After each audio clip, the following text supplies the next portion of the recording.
നിങ്ങളുടെ ഇഷ്ട പരമ്പരകൾ എക്സ്ക്ലൂസീവായി സൺ നെക്സ്റ്റ് ആപ്പിലൂടെ തികച്ചും ഫ്രീ ആയി ഇപ്പോഴേ ആപ്പ് ഡൗൺലോഡ് ചെയ്യൂ. നീ ഒരു കാലത്തും ഗുണം പിടിക്കില്ലടി. എന്റെ ചെക്കമല്ല കടുങ്കയും കാണിച്ച അവന്റെ ശവം ഞാൻ നിന്നെ കൊണ്ട് തീറ്റിക്കും. നീ എന്തോ കളക്ടറായാലും മന്ത്രിയുടെ മോനെ കെട്ടിയാലും നാളെ നിന്റെ ഭർത്താവ് രാഷ്ട്രപതി ആയാലും നീ നന്നാവില്ലടി. നീ ഒരു കാലത്തും നന്നാവില്ല. അപ്പോ ഇതുവരെ നീ കൊള്ളാവുന്നൊരു ബന്ധം വരാത്തോണ്ടാ കാത്തിരുന്നതല്ലേ? ഇപ്പൊ കിട്ടാവുന്നതിൽ ഏറ്റവും വലിയ ബന്ധം കിട്ടിയപ്പോ എന്റെ യഥാർത്ഥ മുഖം പുറത്തു വന്നു. എന്നാലും എന്തിനായിരുന്നടി, എന്തിനായിരുന്നു ഇത്രയും വലിയൊരു നാടകം? നശിപ്പിച്ച് കളഞ്ഞില്ലേ എന്റെ ചെക്കന്റെ ജീവിതം. ദൈവം ഉണ്ടെങ്കിൽ ഇതിനുള്ള ശിക്ഷ നീ അനുഭവിക്കൂടി. പുഴുക്കോടി, നീ പുഴുക്കും. പുഴുത്ത് പുഴുത്ത് നീ ചാവും. കമലാക്ഷിയാ പറയുന്നത്. കോതാറ കോളനി ഝാൻസി റാണി കമലാക്ഷി.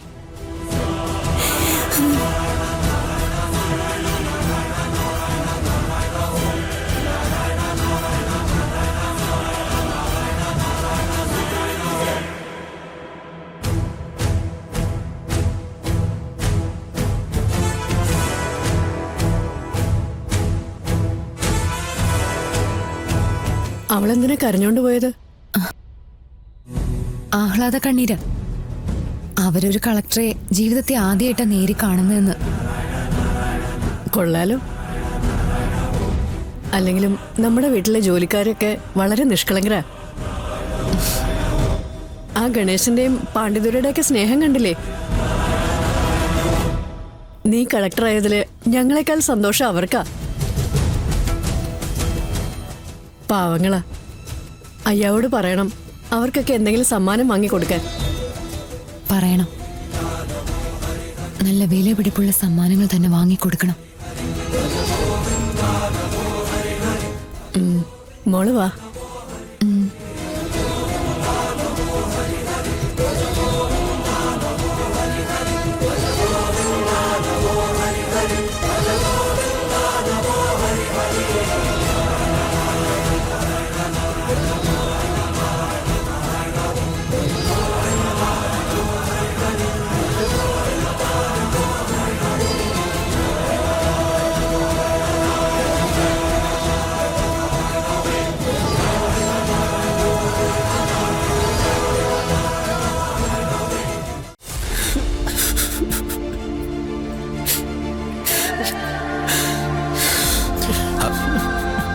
എടാ, നീ കരയാതടാ മോനെ.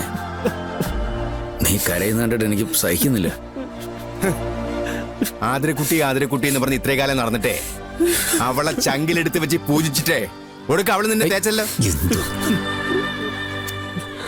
ഞാൻ നിന്നോടൊരു 1000 തവണ പറഞ്ഞതല്ലേ ഒരു പരിധി കൂടുതൽ പെണ്ണിനെടുത്ത് തലയെ വെക്കരുതെന്ന്. എടാ, കുടിച്ച വെള്ളത്തെ ഇവളുമാരെ വിശ്വസിക്കാൻ പറ്റില്ല. അത് തെരുവിൽ കിടക്കുന്ന പെണ്ണാണെങ്കിലും രാജകുമാരിയാണെങ്കിലും ഒരു സമയം വരുമ്പോ അവരവരുടെ യഥാർത്ഥ സ്വഭാവം കാണിക്കും. എത്രയെത്ര മഹാന്മാരുടെ ജീവിതമാണെന്നറിയാമോ പെണ്ണ് കാരണം നശിച്ചു പോയിട്ടുള്ളത്. ഇതൊന്നും മിണ്ടായിരിക്കുന്നുണ്ടോ? ചുമ്മാ കൊണകൊണാന്ന് വർത്താനം പറഞ്ഞോണ്ടിരിക്കുക. എരുതിയിലാണോടാ എന്നെ ഒഴിക്കുന്നത്? ഇയാൾ എത്ര മഹാന്മാരെ നേരി കണ്ടിട്ടുണ്ടോ? അതിന് മഹാന്മാരുടെ കഥ പറയാൻ അവരെ നേരി കാണണമെന്നില്ല. സിനിമ കണ്ടാലും പുസ്തകം വായിച്ചാലും മതിയാവും. പറയാനുള്ളത് ഞാൻ പറയും. അതിനി ആർക്ക് ഇഷ്ടപ്പെട്ടാലും ഇല്ലെങ്കിലും എനിക്ക് അത്രയ്ക്ക് ദണ്ണമുണ്ട്. ഒരാണിന്റെ ഉയർച്ചയ്ക്ക് പിന്നിൽ ഒരു പെണ്ണാണെന്ന് പണ്ടാരോ തമാശയ്ക്ക് പറഞ്ഞതാ.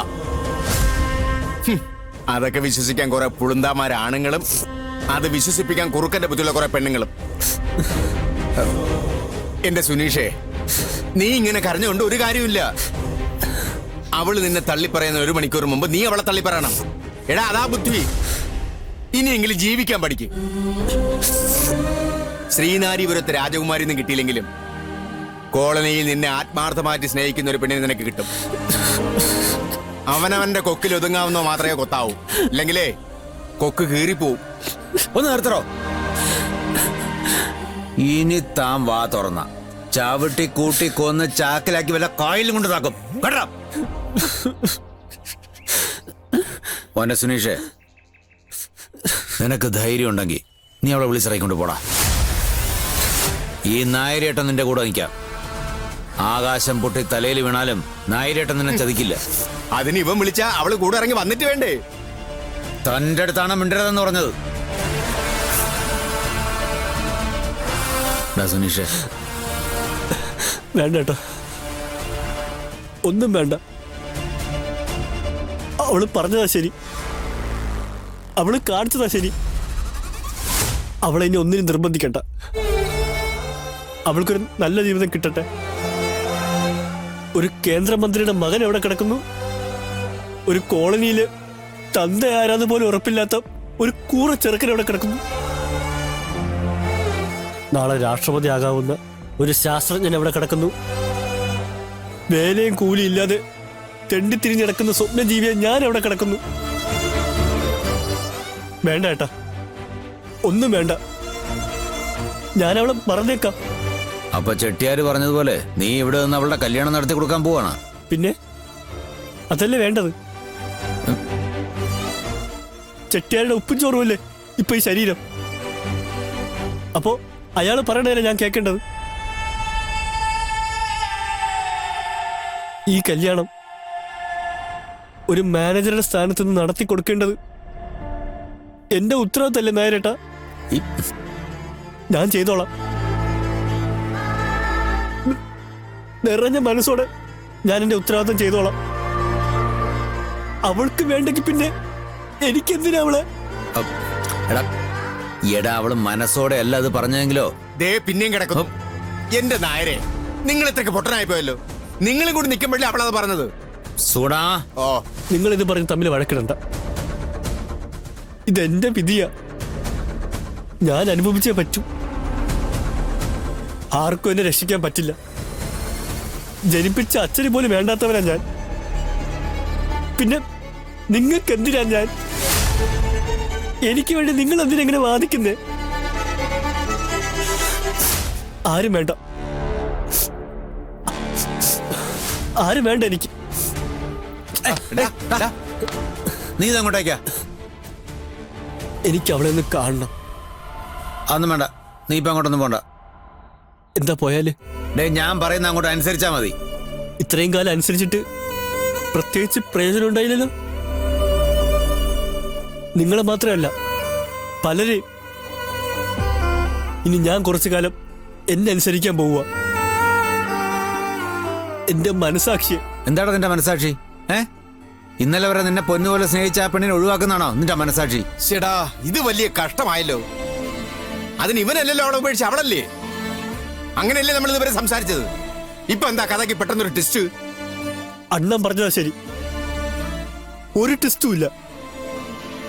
ടെസ്റ്റ് ഉണ്ടാക്കാനല്ല ഞാൻ പോണത്. ചെട്ടിയാർ എന്നെ ഏൽപ്പിച്ച ജോലി ഇപ്പൊ തന്നെ തീർത്തേക്കാന്ന് വിചാരിച്ചിട്ടാ ഞാൻ അവളെ കണ്ട് ആ സയന്റിസ്റ്റായിട്ടുള്ള കല്യാണം എത്രയും പെട്ടെന്ന് നടത്തണമെന്ന് പറയാൻ പോവാ. അതിപ്പോ നീ പറഞ്ഞാലില്ലെങ്കിൽ അവർ നടത്തിക്കോളൂ. ഒരുമാതിരി തൊലിഞ്ഞ വർത്തമാനം പറയുന്നത് കേട്ടോ. ഓ, ഞാൻ നിർത്തി.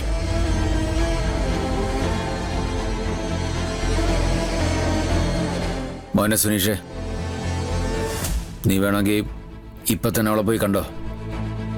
എന്നിട്ടൊരു സെന്റിമെന്റ്സിന് വേണ്ടി അവളോട് പറ അവളുടെ ജീവിതത്തിൽ നിന്ന് ഒഴിഞ്ഞു തരാന്ന്. അപ്പൊ അവൾ എന്തായിരിക്കും പറയുന്നതെന്നറിയാലോ. ഓക്കെ എന്നാ, ടാറ്റ ബൈ ബൈ. ഓക്കെ.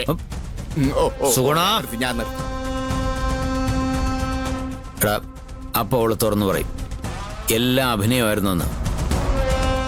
ചെട്ടിയാരെ തൽക്കാലം ഒതുക്കാൻ വേണ്ടി അവൾ കളിച്ച നാടകമായിരുന്നെന്ന്. നീ ചെല്ലു മോനെ, ധൈര്യമായിട്ട് ചെല്ല്. അവള് പറയുന്നത് എന്താണെന്ന് കേട്ടിട്ടോ. ചെല്ല്, ചെന്ന് ബാക്കിയോട് വാങ്ങിച്ചോണ്ട് വാ. നീ ഒന്നും ഒരു കാലത്ത് നന്നാവില്ല. സൂണ,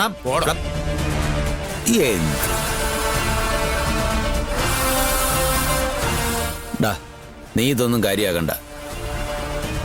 അയാളുടെ സങ്കടം കൊണ്ട് പറഞ്ഞതാ. അവള് പറയാൻ പോകുന്ന സന്തോഷ വാർത്ത കേൾക്കുമ്പോ എല്ലാം ശരിയായിക്കൊള്ളും. ചെല്ല്, നീ വേഗം പോയിട്ട് വാ. ആ, സൂക്ഷിക്കണം. ചെട്ടിയാര് പറഞ്ഞിട്ടാ നീ പോകുന്നെന്നുള്ള കാര്യമൊക്കെ സത്യമാ.